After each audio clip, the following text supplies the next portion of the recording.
Let me share my screen.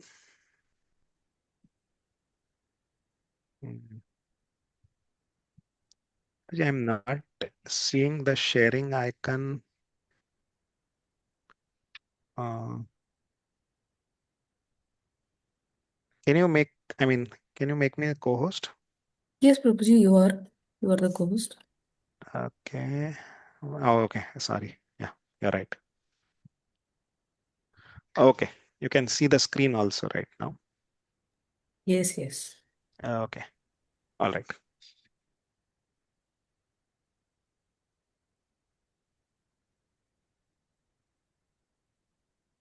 Okay. So let's start with a simple kirtan. Uh, जय राधा माधव कुंज बिहारी गोपी जन वल्लभ गिरिवरधारी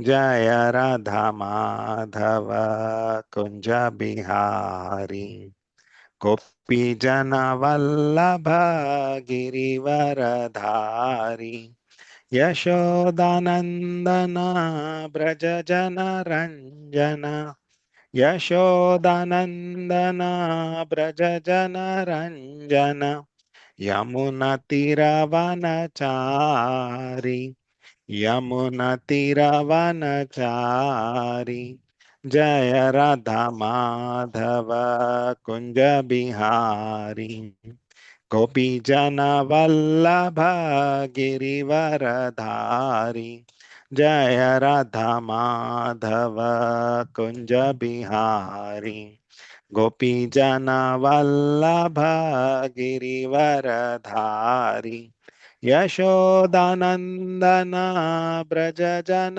रंजन यशोदानंदन ब्रज जन रंजन यमुनतिरवनचारि जय राधा माधव कुंज बिहारी गोपी जन वल्लभ गिरिवरधारी हरे कृष्ण कृष्ण कृष्ण हरे हरे हरे राम राम राम हरे हरे हरे कृष्ण कृष्ण कृष्ण हरे हरे हरे राम राम राम हरे हरे हरे कृष्ण कृष्ण कृष्ण हरे हरे हरे राम राम राम हरे हरे हरे कृष्ण कृष्ण कृष्ण हरे हरे हरे राम राम राम हरे हरे हरे कृष्ण कृष्ण कृष्ण हरे हरे हरे राम राम राम हरे हरे जय राधा माधव कुंज बिहारी गोपी जन वल्लभ गिरिवरधारी जय राधा माधव कुंज बिहारी गोपी जन वल्लभ गिरिवरधारी यशोदानंदन ब्रज जन रंजन यशोदानंदन ब्रज जन रंजन यमुनतिरवनचारि यमुनतिरवनचारि जय राधा माधव कुंज बिहारी गोपी जन वल्लभ गिरिवरधारी हरे Krishna. Hare Krishna. So we will start with the prayers.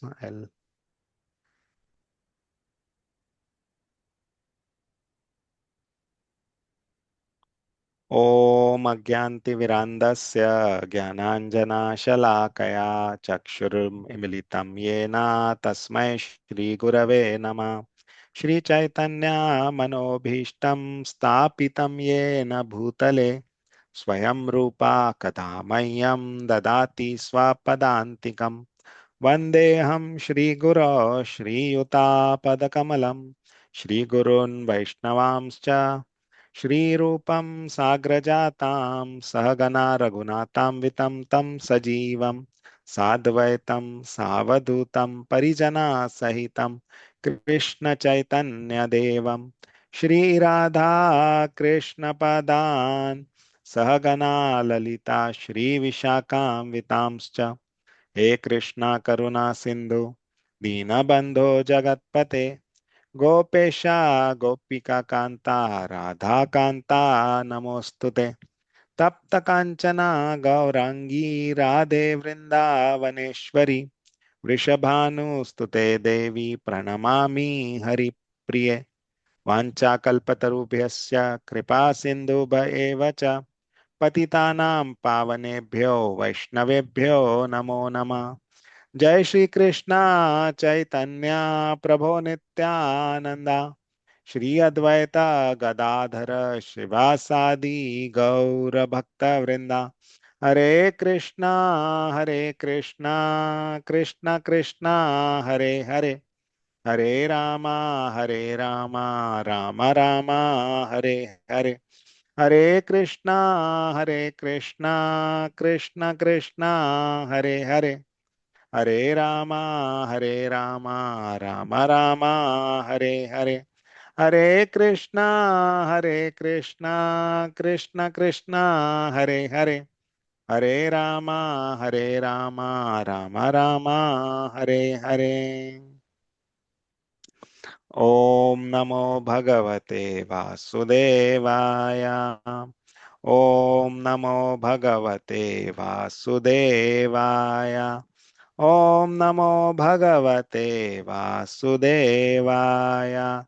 नारायणं नमस्कृत्य नरं चैव नरोत्तमं देवीं सरस्वतीं व्यासं ततो जयम् उदीरयेत्। नष्टप्रायेषु अभद्रेषु नित्यं भागवत सेवया भगवती उत्तमश्लोके भक्तिर्भवति नैष्टिकी। कृष्णाय वासुदेवाय देवकीनन्दनाय च नन्दगोपकुमाराय गोविन्दाय नमो नमः। नमः पङ्कजनाभाय नमः पङ्कजमालिने नमः पङ्कजनेत्राय नमस्ते पङ्कजाङ्ग्रहे।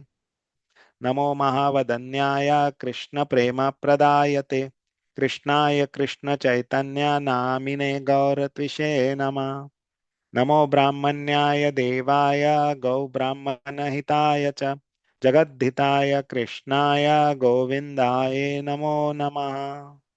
नमः ओं विष्णुपादाय कृष्णप्रेष्ठाय भूतले श्रीमते भक्तिवेदांत स्वामी इति नामिने। नामस्ते सारस्वती देवे गौरवाणी प्रचारिणे निर्विशेषा शून्यवादी पाश्चात्य देश तारिणे। जय श्री कृष्णा चैतन्य प्रभो नित्यानंदा श्री अद्वैता गदाधर शिवासादि गौर भक्त वृंदा। हरे कृष्णा कृष्ण कृष्णा हरे हरे हरे रामा राम राम हरे हरे। हरे कृष्णा कृष्ण कृष्णा हरे हरे हरे रामा राम राम हरे हरे। हरे कृष्णा कृष्ण कृष्ण हरे हरे हरे रामा राम राम हरे हरे।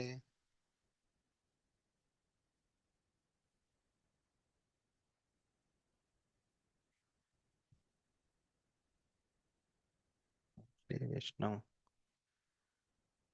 हरे कृष्णा प्रभु जी, जन माता जी, दंडवत प्रणाम। So we'll get started. Uh, so today we'll talk about chapter 20 from Canto 9th. Canto 9th is about liberation. So till now we have discussed about King Yayati, how he was cursed by Shukracharya, and then he basically had four sons or five sons, and one among them was Puru. Puru was the youngest son of Yayati, and since King Yayati was cursed by Shukracharya that he will lose his youth and will become old. Uh, so Yayati actually begged Shukracharya, and then Shukracharya told him that he can exchange his old age with somebody who is young. So King Yayati actually went to his elder sons, but everyone rejected. And Puru, who was the youngest son of King Yayati, he accepted his father's mm, uh, plea and basically exchanged his youth with the king. And Yayati then enjoyed the material opulence for 1,000 years. And after enjoying this for 1,000 years, he basically realized that this material enjoyment is like a fire, and he's pouring ghee into it by trying to enjoy more. And once he gets that realization, he basically gives up his youth. He exchanges his youth again with his son, and then in the old age he goes to the forest and then attains liberation. So we have seen this till now, and so now the chapter 20th is actually continuing this dynasty. I mean, basically this canto is a discussion of the Surya Vamsha and uh, the lineage of the sun god and the lineage of the moon. So Surya Vamsha and Chandra Vamsha. So basically, we have seen Lord Ramchandra who comes in the Surya Vamsha. Now we are slowly entering into the Chandra Vamsha, and we'll now look at the dynasty of Puru. So Puru, though he was the youngest son of Yayati, King Yayati became very happy because of his sacrifice to give up his youth, and then he crowned him the king. So Puru became the king of the whole universe, and now in the chapter 20th, we'll discuss about the dynasty of King Puru. Okay, so we'll take 20 verses from this chapter. So most of the discussion is about who is the son of whom and like that. But there are some purports in this, and we'll read and discuss those. So let's start that. So before let's read this. I'll read this brief of the chapter so that we get what is coming into this. So this chapter describes the history of Puru and his descendant Dushmanta. The son of Puru was Janmajaya, and his son was Prachinvan. And the sons and grandsons in the line of one after another, were Pravivara, Manusyu, Charupada, Sudyu, Bahugava, Samyati, Ahamyati, and Raudrashva. Raudrashva had 10 sons: Retyu, Kakeshu, Standelyu, Krityayuka, Jaleyu, Shananteyu, Dharmeyu, Satyeyu, Vrateyu, and Vaneyu. The sons of Riteyu was Rantinava, who had three sons: Sumati, Dhruva, and Apariratha. The son of Apariratha was Kanva, and Kanva's son was Medhatithi. The son of Medhatithi, headed by Prakasana, were all Brahmanas. The son of Rantinava, named Sumati, had a son named Rebi, and his son was Dushmanta. So we are going to talk about this. I mean, you can see the complete lineage is given, and then we'll talk about this son Dushmanta. We are basically talking about Dushmanta. Okay. So basically, why the story of Dushmanta? Because Dushmanta married Shakuntala, and from there he begot a son called Bharata, and and and then basically Lord Krishna comes in that lineage. So we are basically discussing that lineage. And Parikshit Maharaj, who is also a descendant, will come in the same Vansha. So basically, Sukdev Goswami tells Parikshit Maharaj that in your Vamsha, basically a shloka will come that I mean, he's discussing about that Vamsha. So while hunting in the forest, Dushmanta once approached the ashrama of Maharshi Kanva, where he saw an extremely beautiful woman and became attracted to her. That woman was daughter of Vishwamitra, and her name was Shakuntala. Her mother was Menaka, who had left her in the forest where Kanva Muni found her. Kanva Muni to her brought her to his ashrama where he raised and maintained her. When Shakuntala accepted Maharaja Dushmanta as her husband, he married her according to the Gandharva Vidhi. Shakuntala later became pregnant by her husband, who left her in the ashrama of Kanva Muni and returned to his kingdom. In due course of time, Shakuntala gave birth to a Vaishnava son, but Dushmanta, having returned to the capital, forgot what had taken place. Therefore, when Shakuntala approached him with her newly born child, Maharaj Dushmanta refused to accept them as his wife and son. Later, however, after a mysterious omen, the king accepted them. After Maharaj Dushmanta's death, Bharata, the son of Shakuntala, was enthroned. He performed many great sacrifices in which he gave great riches in charity to the Brahmanas. This chapter ends by describing the birth of Bharadwaja and how Maharaja Bharata accepted Bharadwaja as his son. So basically, there is a description of all this in this chapter, slowly approaching towards Lord Krishna, right? Because he comes in this lineage only. So let's get started. Anybody wants to read the translation and purport and even the shloka?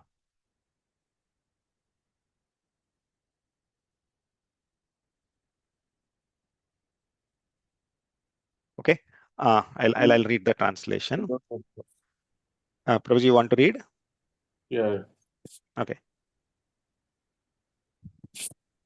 Here, I have to read translation and purport, no? Okay, Sure, Prabhuji. translation and purport by Shreegopal Prabhuji. One second, Prabhu, I just rotate. Yeah. Yeah, translation and purport by Srila Prabhupada ki jai. Sukadeva Goswami said, O Maharaja Parikshit, descendant of Maharaja Bharat, I shall now describe the dynasty of Puru, in which you are born, in which many saintly kings appeared, and from which many dynasties of Brahmanas began. Purport. There are many historical instances by which we can understand from the Kshatriyas many Brahmanas has been born, and that from the Brahmanas many Kshatriyas has been born. The Lord Himself says in Bhagavad Gita 4.13, Chaturvarnam Maya system, Gunakarma Vibhagasha, according to the three modes of material nature and the work ascribed to them. The four divisions of human society were created by me. Therefore, regardless of the family in which one takes birth, when one is qualified with the symptoms of particular section, he is described accordingly. Yal Proktam. One's place in the Varna division of society is determined according to the one's symptoms or qualities. This is maintained everywhere in the Shastra. Birth is the secondary consideration. The first consideration is one's qualities and activity. Hare Krishna. Thank you, Prabhuji. Thank you so much. So see, the very important point here is that we can understand that from Kshatriyas, many Brahmanas have been born, right? I mean, the shloka says that many Brahmanas were, I mean, dynasties of Brahmanas began, right? So from Kshatriyas, we see that many Brahmanas have been born, and from Brahmanas we can see many Kshatriyas also have been born. So it was this Varnashrama system is not based on the birth, and this is a very very clear proof of that. That from Kshatriyas Brahmanas can be born, or from Brahmanas Kshatriyas can be born, and we have seen in this canto itself, right? The rule of the dynasty of King Nimi, right? From King Nimi there were many Brahmanas. Some of his sons became Brahmanas, some of his sons became Kshatriyas.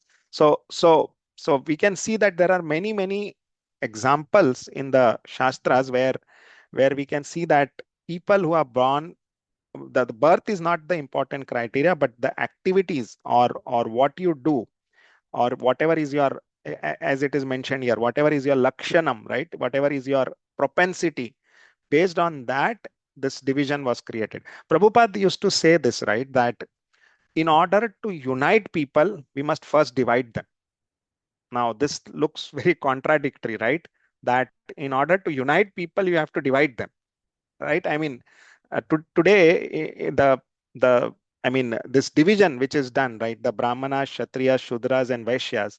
This is a very scientific division based on what one can do and one according to one's abilities and one's capabilities.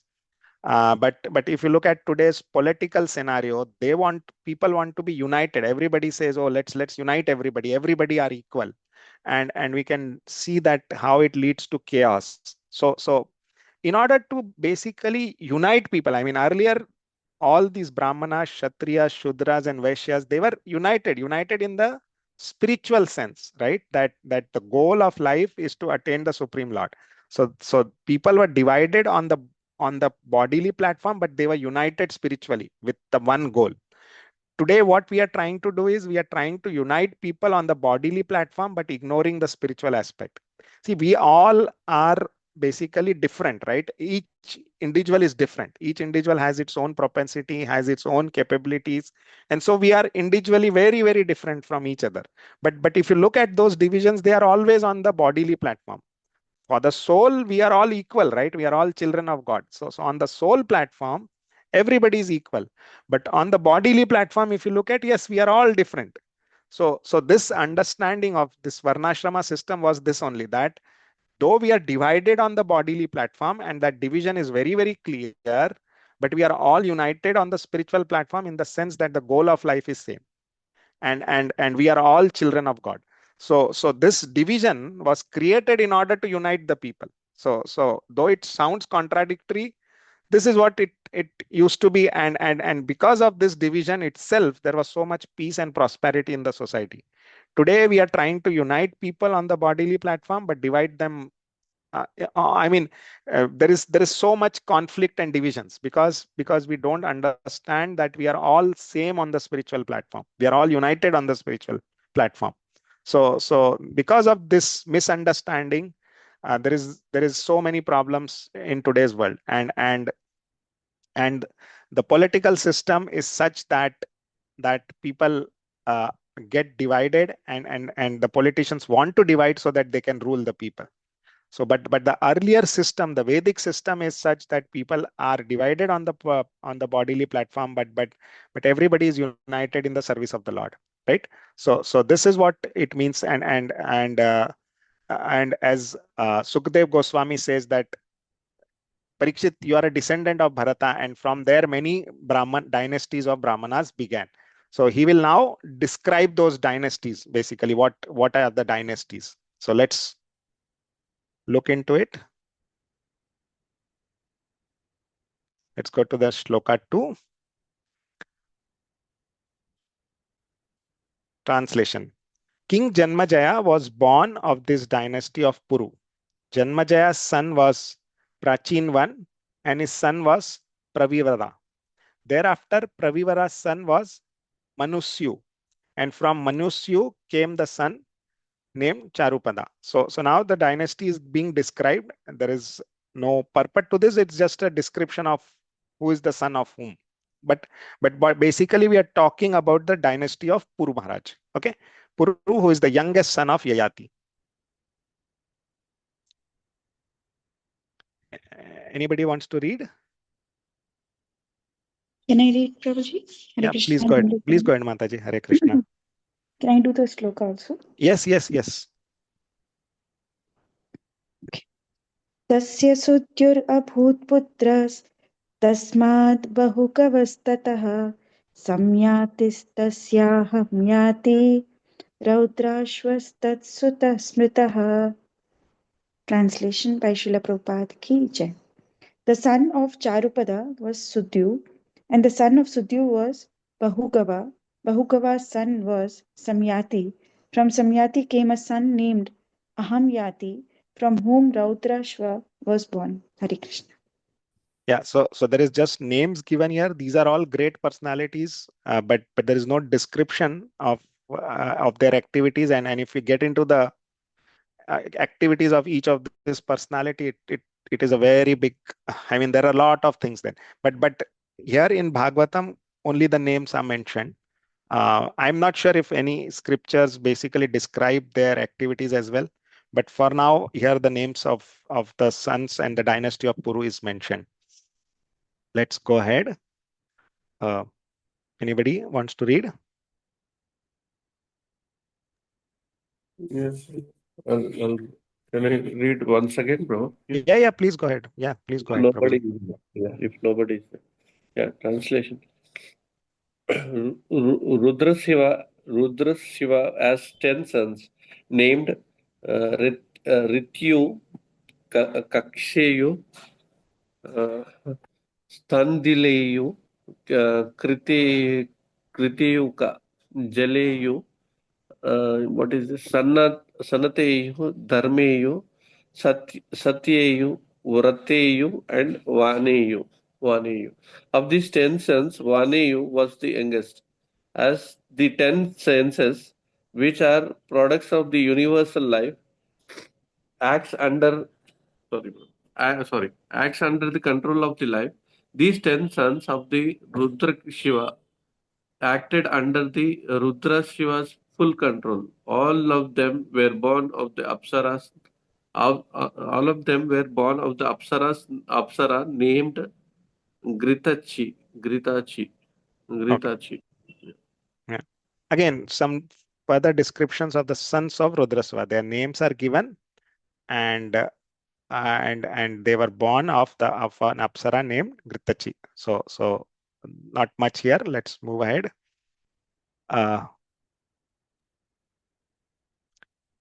Hare Krishna Prabhuji. Hare Krishna, Prabhuji. Thank you. Dandavat Dandavat pranam. Pranam, Prabhuji. Translation by Srila Prabhupada ki jai. What is this, Prabhuji? Rityeyu. Riteyu had a son named Ratinava. Rantinava. Rantinava, who had 3 sons named Sumati, Dhruva, and Apratiratha. Pratiratha. Pratiratha. And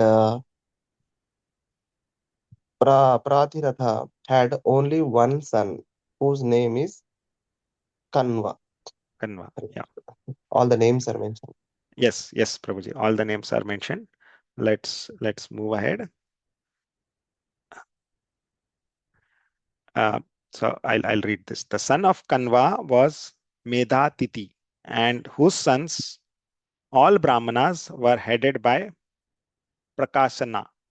The son of Rantinava, named Sumati, had a son named Rebhi. Maharaj Dushmanta is well known as the son of Rebhi. So all this is described to come to Maharaj Dushmanta, whose story we'll now look at. Okay.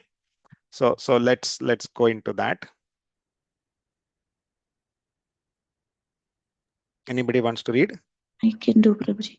Yeah. Want to read the shloka, Mataji? Yes, Prabhuji. Yeah.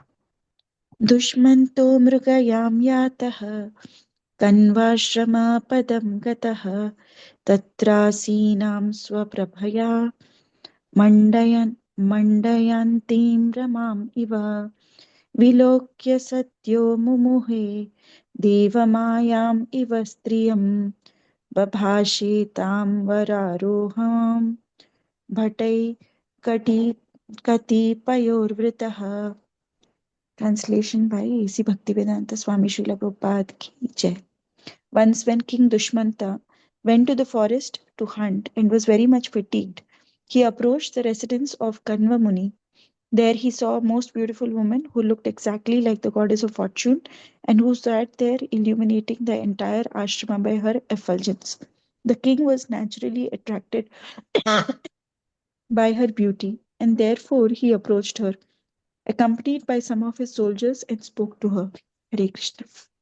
Yeah. So King Dushmanta went to the residence of Kanva Muni. Let's move ahead. 10th shloka. Okay. Hare Seeing the Krishna. Hare Krishna. Please go ahead, Prabhuji. Seeing the beautiful woman, the king was very much enlivened, and the fatigue of his hunting excursion was relieved. He was of course very much attracted because of lusty desire, and thus he inquired from her as follows in a joking mood. Hare Krishna. Hare Krishna. So he saw a beautiful woman, and the king uh, was very much attracted to her, and so he started talking to her. So let's see what he speaks to her. Uh, okay, I'll read. Oh, beautiful lotus-eyed woman, who are you? Whose daughter are you? What purpose do you have in this solitary forest? Why are you staying here? Okay. So basically, Maharaj Dushmanta, he became confused because he saw a very beautiful woman and he did not expect her to be staying in the forest. And so that's why he's asking, who are you and why are you staying here? Whose daughter are you?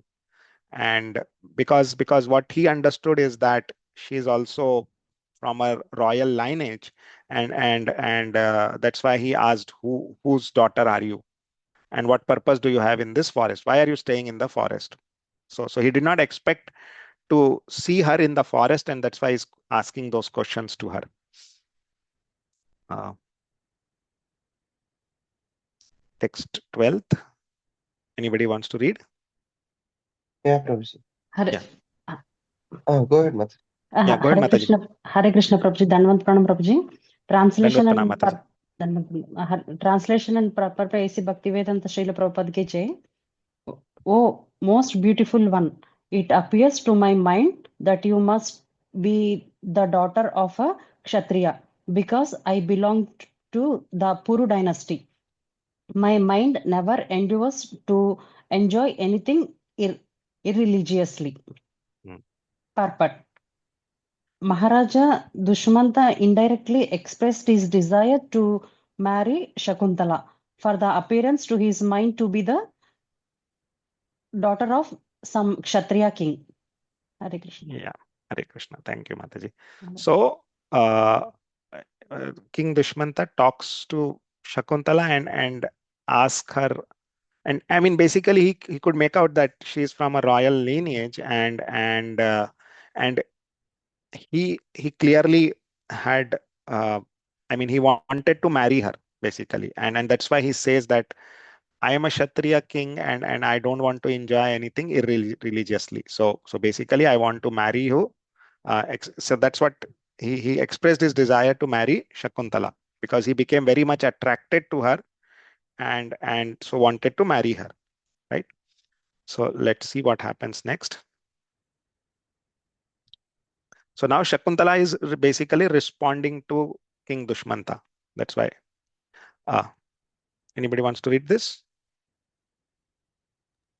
I can read, Prabhuji, if nobody is reading. Yeah. Please go ahead, Mataji. Shri Shakuntala Vishwamitraत्मजैवाहं त्यक्ता मेनकया वने वेदैतद् भगवान् कण्वो वीर किं करवामते. Translation by Srila Prabhupada ki jai. Shakuntala said, I am the daughter of Vishwamitra. My mother Menaka left me in the forest. O hero, the most powerful saint, Kanva Muni, knows all about this. Now let me know how may I serve you. Purport. Shakuntala informed Maharaja Dushmanta that although she never saw or knew her father or mother, Kanva Muni knew everything about her, and she had heard from him that she was the daughter of Vishwamitra and that her mother was Menaka, who had left her in the forest. Hare Krishna. Hare Krishna. So now Maharaj Dushmanta comes to know that uh, she is basically daughter of Vishwamitra and Menaka. Now, the story of Vishwamitra is mentioned in Ramayana, right? So Vishwamitra, Vishwamitra basically was a king whose name was Kaushik, who was the king of the Kaushal kingdom basically. So one day he went to the ashram of Vashishta Muni. So because he was a king, he was a powerful king, and he used to feel entitled, right? Because I'm a king and the subjects must serve me, something like that. So one day he went to the ashram of Vashishta Muni, and there he saw that though Vashishta Muni was living in the forest and in an ashram, Vashishta Muni welcomed the king and offered him a royal welcome, basically. And so King Kaushik became very, what to say? He had that question: how come the Muni can do such a welcome in the forest? So then he asked the Vashishta Muni, how are you able to provide for everything? Then Vashishta Muni just informs him that I have a cow named Kamdhenu who provides me with everything. So then, as I said, right, King Kaushik, he had that entitlement mentality, and he asked that you please hand over that cow to me. Now, Vashishta Muni said no, because I need this cow for all my sacrifices. It provides me with everything I need for my sacrifices, and hence I cannot give you. So so the king becomes angry and says, no, I want this cow and I will take it by force. So he tries to have a battle with Vashishta Muni, and he's utterly defeated. Then he realizes that, oh, I cannot, Vashishta Muni is a Brahma Rishi and he has Brahmanical powers. And King Kaushik is a Kshatriya and he has Kshatriya powers. So he tries to fight with him, and he loses that. And then he realizes that he even, King Kaushik even does tapasya to Lord Shiva and tries to get celestial weapons and everything. But again, he's defeated. I mean, Kamdhenu produces lot of soldiers and he gets defeated. His army is defeated. Those weapons which he got from Lord Shiva, they are very easily destroyed by Vashishta Muni. So the king realizes that his Kshatriya power cannot defeat these Brahmanical powers. So he decides that I should also get those Brahmanical powers, and then I will teach this Vashishta a lesson. So that's what he decides. So he starts doing tapasya. Now, once he starts doing tapasya, uh, King Indra becomes agitated, or he becomes basically but he becomes he King Indra is always in the fear of losing his throne. So he sends Menaka in order to distract the king, and the king gets distracted with Menaka. He associates with Menaka, and that's where this daughter Shakuntala is born from the union of Vishwamitra, who was a king, Kaushik, and Menaka. And then he realizes that he has made a mistake, and so he basically gives up association of Menka, and then again goes back to do tapasya. Again again he's tried to being distracted, but then he was careful the next time. uh, and so this is a long story of Vishwamitra, how he became this Brahma Rishi called Vishwamitra. So he's a he I mean and because as though the essence of that story is, though he started with an ulterior motive to become more powerful than Vashishta, but since he got association of Lord Vishnu, and since he uh, uh, that motive got purified, and he could also become a powerful Brahma Rishi. So, so we can see that the austerities which he performed, though he started with an ulterior motive, they became purified over a period of time, and then he became a very powerful Brahma Rishi. And he got that, I mean, because he performed austerity and because his intentions were later purified, he got the chance to become the guru of Shiksha Guru of Lord Ramchandra, the Supreme Lord himself, right? So Vishwamitra is the one who teaches Lord Ramchandra the martial arts. He gives him many celestial weapons. Vishwamitra came to Dashrath Maharaj to ask for Lord Ramchandra so that he can go to the forest and kill the demons. And so we see that story of Vishwamitra in Ramayana, right? So Shakuntala is the daughter of Vishwamitra and Menaka. And the this daughter was left in the forest, and Kanva Muni is taking care of her. Okay. So this is the background of Shakuntala, basically. All right. Let's go ahead. 9.20.14. Anybody wants to read this? Hare Krishna Prabhuji. Hare Krishna Mataji. Translation by A.C. Bhaktivedanta Srila Prabhupada Ki Jai, text 14. O king, with eyes like the petals of a lotus, kindly come sit down and accept whatever reception we can offer. We have a supply of Nivara rice that you may kindly take. And if you so desire, stay here without hesitation. Hare Krishna. So Shakuntala then replies to King Dushmanta that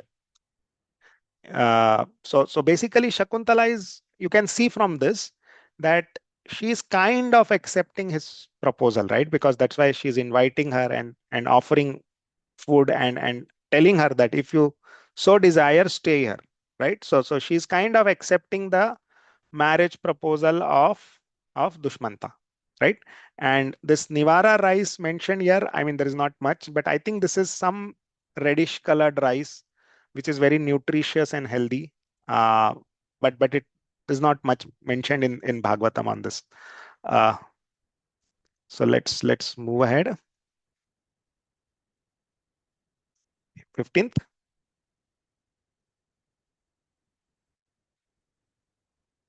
Okay, I'll read this. King Dushmanta replied, O Shakuntala, with beautiful eyebrows, you have taken your birth in the family of the great saint Vishwamitra, and your reception is quite worthy of your family. Aside from this, the daughters of a king generally select their own husbands. Purport by Srila Prabhupada ki jai. In her reception of Maharaj Dushmanta, Shakuntala clearly said, Your Majesty may stay here and you may accept whatever reception I can offer. Thus, she indicated that she wanted Maharaj Dushmanta as her husband. As far as Maharaj Dushmanta was concerned, he desired Shakuntala as his wife from the very beginning. As soon as he saw her, so the agreement to unite as husband and wife was natural.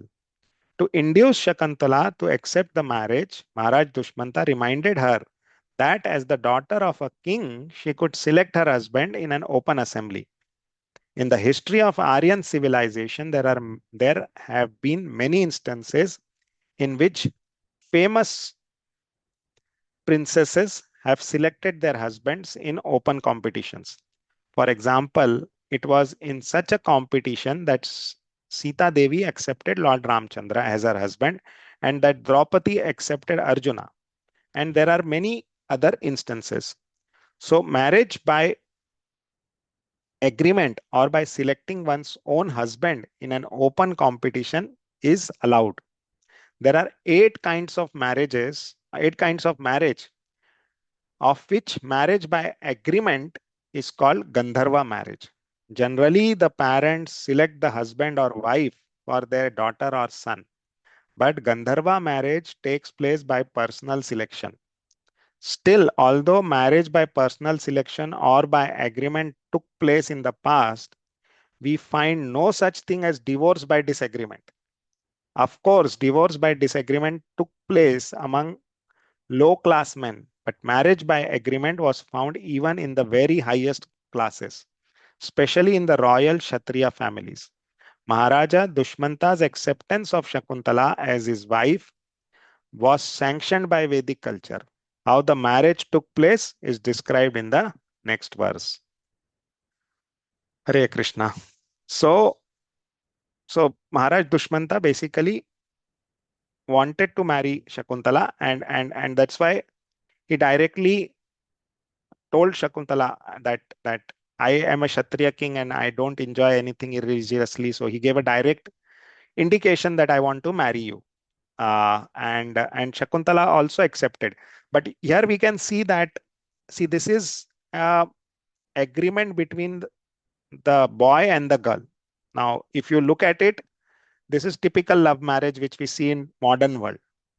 So Gandharva marriage, see, there is this Gandharva marriage does not involve the parents. It is just the boy and the girl have decided that they want to marry, and this is accepted by the Vedic culture. So there are, Prabhupada here writes that there are 8 kinds of marriages which are described. And marriage by agreement. Now, agreement between whom? Agreement between the boy and the girl. So that is also accepted, but generally not preferred.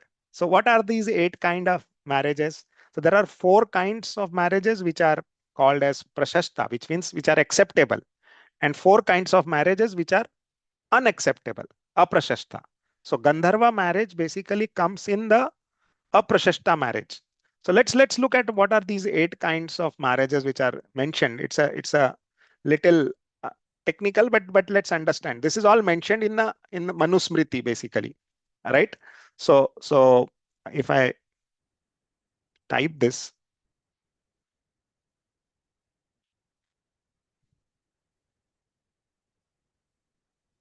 so you see this. Now, 4 are approved forms, which are Brahma, Daiva, Arsha, and Prajapatya, and 4 unapproved forms, which are called as Asura, Gandharva, Rakshasas, and Pishachas basically. So now what are these approved forms? Approved forms are called as Brahma Vivaha, one form. Now, this is considered the supreme. It involves the father gifting his educated daughter to a worthy man, often arranged with no dowry. Okay, so this is called as Brahma Vivaha, which is a typical, if you look at it, arranged marriages, right? Where the father is giving his daughter as a gift to a worthy man, and the worthy man basically accepts the daughter and makes sure that he takes care of her for the rest of the life, right? So this is what Brahma Viva. Second is Daiva Viva. The father gives his daughter to a priest who performs a sacrifice, treating it as a gift to the gods. Now, an example of this, I think, a close example, if you look at it, is what is mentioned in Chaitanya Charitamrita also, where the elderly Brahmana decides to give his daughter to the younger Brahmana who served him in Vrindavan.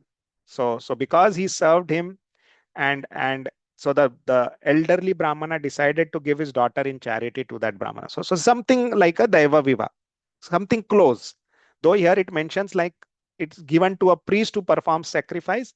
So something similar, where the Lord then himself comes in to give Sakshi to say that yes, this Brahmana promised to give his daughter to the younger Brahmana, right? So Sakshi Gopal deity comes from Vrindavan walking all the way to Orissa, right? To the South India, basically, not Orissa. Okay. Then the third type is Arsha Viva. The groom gives a cow and a bull to the bride's father to satisfy the conditions of a spiritual marriage, not as a price. So basically, the groom is giving some charity to the girl's father. Okay. That is called as Arsha Viva. Then Prajapatya Viva this is similar to Brahma Viva, but the ceremony of Kanyadan, basically here, this kind of ceremony, you can think of it when the boy and the girl are very young. So what the father of the girl does is he hands over his girl child to the father of the boy child, such that he will protect the girl till they are of till they reach adulthood, and then they can be formally married, or the marriage is consummated. So something like that. So this is called as Prajapatya Viva, where the father of the girl hands the girl to the father of the boy for protection, and then finally they get married. Okay. And then the four unapproved forms are mentioned. Asura Viva, where the groom purchases the bride. Then the Gandharva Viva, which we just saw. Then the Rakshasa Viva is by force, where the bride is abducted, often in war or after overcoming her family. Okay. Now, you might say that the Supreme Lord married Rukmini Devi in this form of, right, because he abducted. No, but you can, but uh, it's not a, the whatever the Lord does is not what gets qualified here, because there are lot of internal meanings and everything to that, right? And Rukmini Devi basically writes a love letter to the Supreme Lord, right? So that is not an example here. Then there is something called as Paishacha Vivaha, which is the most condemned form. And this is, so these four forms actually, now if you look at it, even these two forms are not accepted by law today, right? This is not acceptable. It's a crime today. Now this is happening and allowed still, and this also happens. And these four are definitely, now again, this something, sorry, this is something which is kind of now banned because of the way Kali Yuga, because of Kali Yuga, this is not an acceptable form, right? Though it, I mean, child marriages do happen, but because of Kali Yuga, it is not what I would say, uh, not favorable. Okay. And so these are the 8 forms of marriages, and sorry. And Maharaj Dushmanta marries Shakuntala in this Gandharva form of marriage, right? Where the boy and the girl decides that they want to get married without the family being involved. Okay. Uh, Now, Prabhupada here also makes an important point that marriage by agreement took place in the past, but there was nothing called as divorce. There is no Sanskrit word for divorce in our Shastra, but unfortunately in Kali Yuga, divorce is also increasing. Okay, let's move ahead. Hare Krishna, 60. Prabhu. Hare Krishna. Yes, Prabhuji. Prabhu, generally, there is also one rules, or maybe I don't know, that Kshatriyas can only marriage in this format, Brahmanas can only this one. Is it also mentioned somewhere? Like, can Format in the sense, Prabhu, the marriage ceremony is common, right? We have what is called as Panigraha Sanskar, and so the Vedic procedure is same. hmm, Now, some things are done differently. That's fine. I mean, but the basic Vedic culture of marriage is that the boy accepts the hand of the girl, and which is called as Panigraha Sanskar, and then there are certain rituals done, right? We do the fire sacrifice. So it's a ceremony, right? So the Vedic procedure is same. oh, okay, okay. No, I mean, like, I meant to say It's a sanskar, that right? Marriage is a samskar. So whatever Kshatriyas, samskar. yeah, Kshatriyas cannot do this marriage, but Brahmanas cannot have like that. Is there any restriction on type of marriage that can be So done? Like, see, for all 4 classes of society, the first 4 types of marriage which we discussed are acceptable marriages. okay, okay. The next 4 are unacceptable. Though it is Hmm, there, they are unacceptable. okay, Okay. okay. So Manusmriti describes all this. It Hmm, clearly describes, there is a shloka in Manusmriti which talks about these 8 kinds of marriages. And hmm, hmm. and it also says that these 4 are acceptable, these 4 are not acceptable. Okay, Prabhuji. Yeah, but uh, and here the Gandharva marriage, this is the most famous in the scriptures. If you look at it, an example of Gandharva marriage, you will find this marriage between Dushmanta and Shakuntala to be the most famous example in our scriptures. So if you look for examples of Gandharva marriage in our scriptures, you will find this example. again and again. Shakuntala, marriage between Shakuntala and Dushmanta. Okay. Yes, Prabhuji. Uh, Yeah, all I right. can read Prabhuji. Yeah, please go ahead.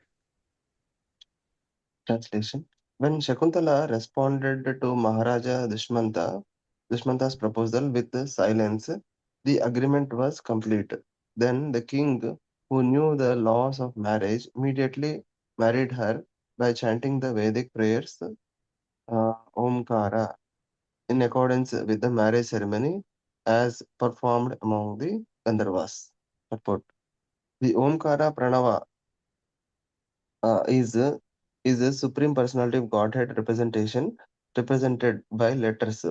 Bhagavad Gita says that the letter AUM, Om, combination of together as Om, represents the Supreme Lord. Religious principles, religious principles are meant to invoke the blessed blessings and mercy of the Supreme Personality of Godhead, Krishna, who says in Bhagavad Gita that he is personally present in sexual desires that are not contrary to religious principles. The word Vidhina. vidhina means according to religious principle. The association of men and women according to religious principles is allowed in the Vedic culture. In our Krishna consciousness movement, we allow marriage on the basis of religious principles, but the sexual combination of men and women as friends is religious and is not allowed. Hare Krishna. Hare Krishna. So now Dushmanta performs the marriage with Shakuntala. And how he does it? He does it by chanting this Omkar Pranava, right? He chants this mantra and see, there is no priest, nobody is there, right?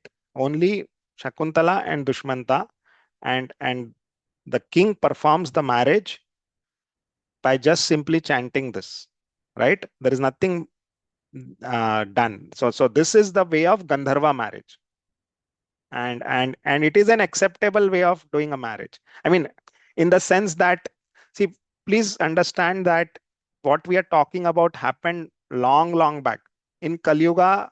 This is not how things are, right? Kali Yuga, it has to be done. I mean, acceptable and unacceptable, right? So in this case, if you look at it, Gandharva marriage, as I said, is an unacceptable way of doing things. But Maharaj Dushmanta marries Shakuntala in this way, and it is mentioned here. So you can see that he marries and then only he associates with her. And that is the right way.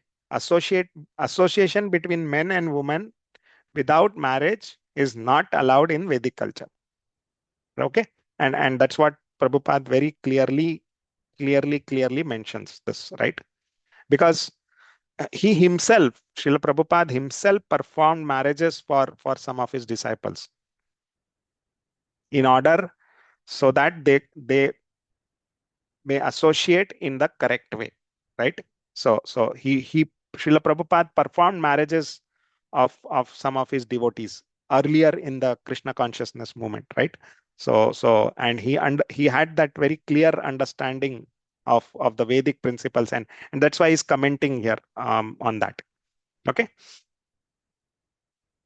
let's move ahead. 17. Yeah, please go ahead, Mataji.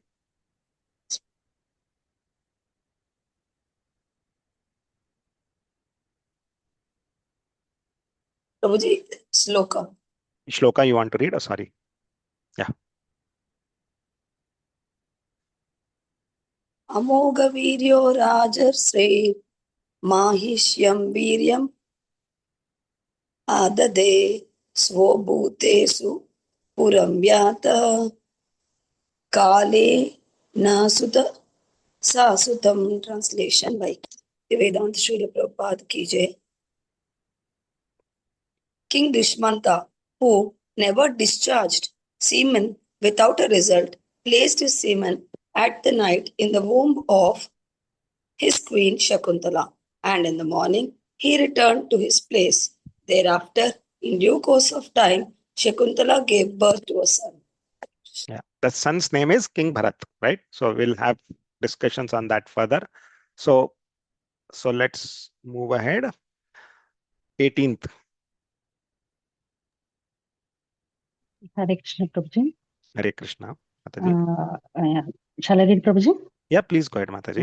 Translation by A.C. Bhaktivedanta Srila Prabhupada Ki Jai. Translation. In the forest, Kanva Muni performed all the ritualistic ceremonies concerning the newborn child.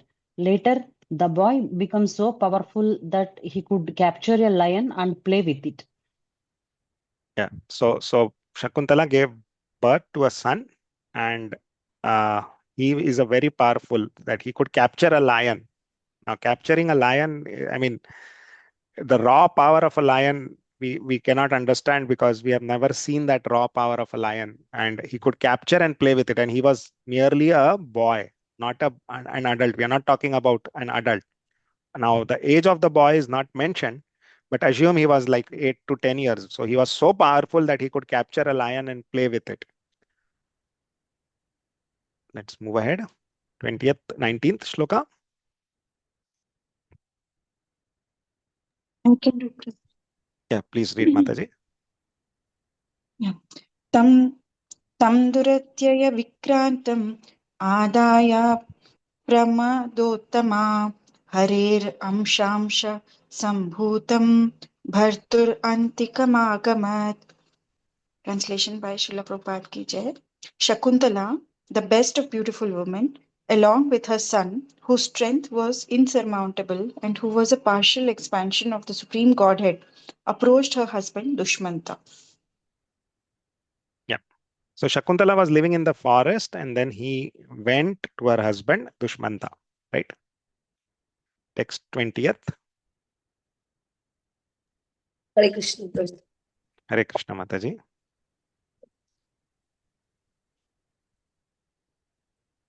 यदा न जागृहे राजा भार्या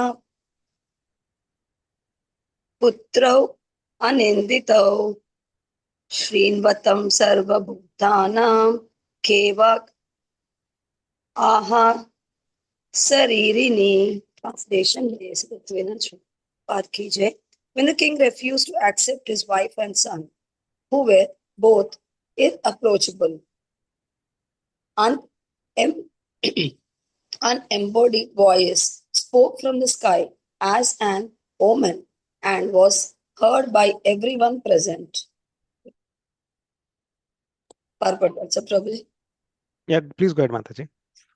Maharaja Dushmanta knew that Shakuntala and the boy were his own wife and son, but because they came from outside and were unknown to the citizens, he at first declined to accept them. Shakuntala, however, was so chaste that an omen from the sky declared the truth so that others could hear. When everyone heard from the omen that Shakuntala and her child were truly the king's wife and son, the king gladly accepted them. Hare Krishna. Thank you, Mataji. So as we see, right, Dushmanta and Shakuntala had married in the forest and nobody knew about this, right? I mean, there was no marriage. I mean, the ceremony was just by uttering the mantra, right? There was no social ceremony as you look at it, right? To say that okay, Shakuntala is wife of Dushmanta. So there was no social ceremony done, and so King Dushmanta was not, I would say, comfortable because nobody knew about this, right? And so he at first declined to accept them. Now this might seem very that King Dushmanta is very bad and hard-hearted, right? But as you see, Shakuntala she's so chaste that an omen from the sky declared that truth, right? Please understand that in those days, I mean, what we are talking about is not today modern world, right? We are talking about in the Vedic times, right? This is a very old story, right? So at that time, marriage was always done in a grand way, especially of a king, right? He's not an ordinary person. He's a king, right? So a king marrying was always there used to be a proper social ceremony done and a proper way the marriage used to happen. But in this case, the marriage was done in a secluded place, and the Gandharva style of marriage was done. And that's where King Dushmanta was not comfortable to accept Shakuntala as her wife. But then when there was an omen from the sky which declared that, because see, a king is a very powerful person. Tomorrow, any woman could come and say, "Oh, he's my husband, and this is his son." It so people used to not accept that. So please understand that nobody will accept that. So that's where King Dushmanta was not ready to accept Shakuntala as her wife, because nobody knew about it, right? And when that omen came from the sky, he accepted her as her wife and son. And so the king gladly accepted them. He did not deny that. And he knew that it's not that he did not know. It's not that he's faking it, or he's trying to say, "Oh, I don't know this about this." He knew that she's my wife and my son. But due to that cultural culture at that time, he first declined to accept them. Okay. So we'll stop here till 20th shloka. And if there are any questions, comments, we can discuss them. Ji, Yeah. Yeah, Prabhuji, please. generally we use the name is Dushyanta, right? Like here it's mentioned as Dushmanta. Uh, Shakuntala, we generally heard in a lot of books as Shakuntala Dushyanta.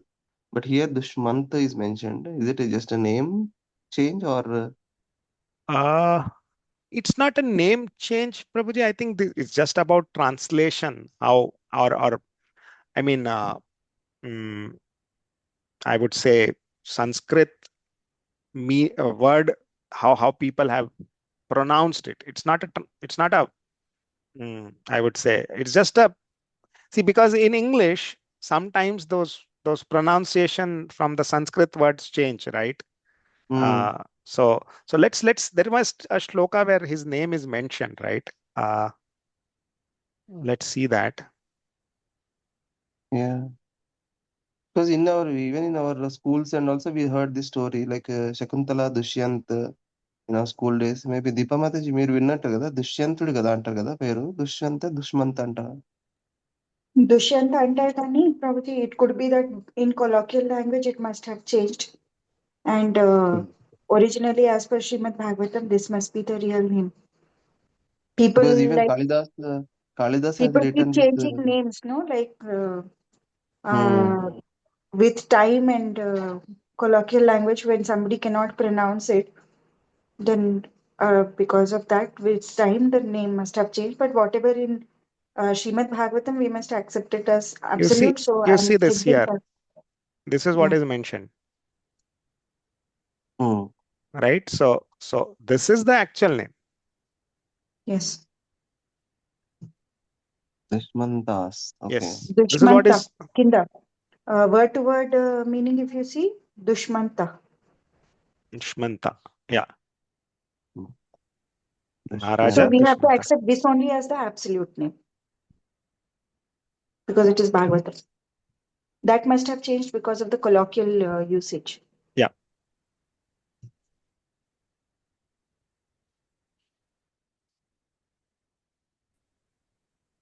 Okay. Any other Thank comments, thank you so questions? much, Prabhuji, for the wonderful session. Thank you, Mataji. There was not much here in this, Yeah, but but yeah, still, in whatever, I think you did a very wonderful this one about telling the background story of some of the. Sometimes what happens when there is nothing to talk about in the purports or anything, but that references will actually help. So thank you for that. thank you, Mataji. Like the Kaushik becoming Vishwamitra and all that. That was very, very much needed because not all of us know about things.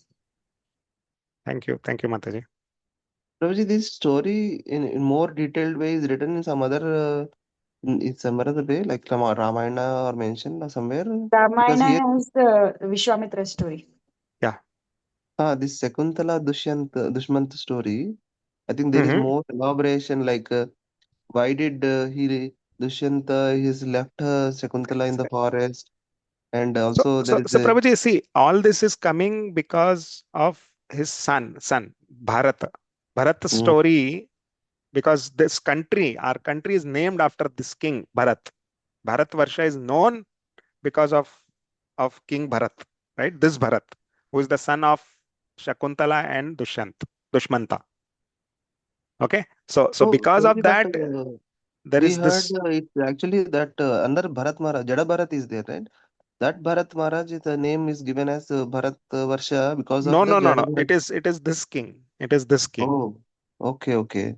It is this king Bharat, on Hmm. which our country is named as Bharatvarsh. Okay, Bharat. okay. Okay, so son of Dushmanta and Shakuntala, on whom this country is named. Hmm. And that's why you will see many stories of Maharaj Dushmanta and Shakuntala. Hmm.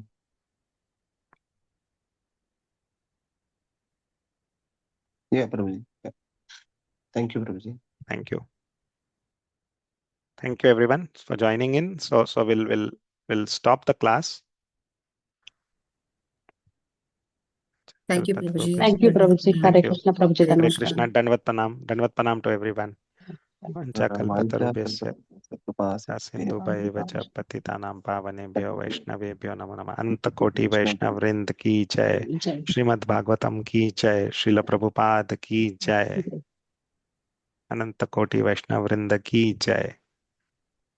Gopal Prabhu ki jai. नो Prabhu. Hare Krishna. Hare Krishna. Hare Krishna.